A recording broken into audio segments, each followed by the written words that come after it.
ರಾಜ್ಯದಲ್ಲಿ ಲಾಕ್ಡೌನ್ ವಿಸ್ತರಣೆ ಮಾಡುವ ವಿಚಾರ ತಜ್ಞರ ಸಮಿತಿಯು ತಿಳಿಸಿದ ಹಾಗಿರುತ್ತೆ. ಯಾಕಂದರೆ ಪಾಸಿಟಿವ್ ರೇಟ್ 10ಕ್ಕಿಂತ ಅಥವಾ 5ಕ್ಕಿಂತ ಕಡಿಮೆ ಬಂದರೆ ಸಡಿಲಿಕೆ ಮಾಡ್ಬೋದು ಅನ್ನೋದನ್ನು ತಜ್ಞರು ಅಭಿಪ್ರಾಯಪಟ್ಟಿದ್ದಾರೆ.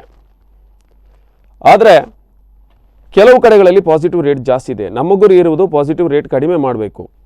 ಕಡಿಮೆ ಆಗದೇ ಇದ್ದರೆ ಇನ್ನೂ 1 ವಾರ ವಿಸ್ತರಣೆ ಮಾಡಬೇಕು ಅನ್ನೋ ಅಭಿಪ್ರಾಯ ಇದೆ ಎಂದರು.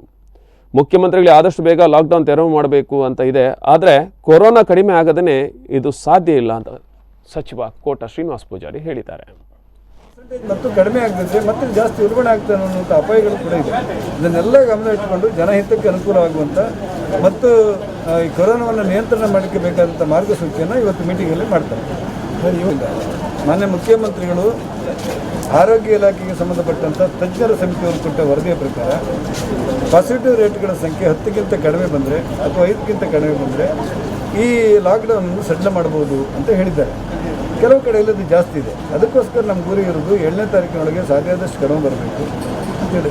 ಕೆಲವು ಮನಸ್ಸೊಳಗೆ ಇನ್ನೂ ಏನಂತೆ ತಜ್ಞ ಸಮಿತಿ ಏನು ಹೇಳ್ತಾರೆ, 1 ವಾರ ನೀವು ಲಾಕ್ಡೌನನ್ನು ಮುಂದುವರಿಸಿ ಅಂತ ಹೇಳಿದ್ದಾರೆ. ಮುಖ್ಯಮಂತ್ರಿಗಳ ಮನಸ್ಸೊಳಗೆ ಲಾಕ್ಡೌನನ್ನು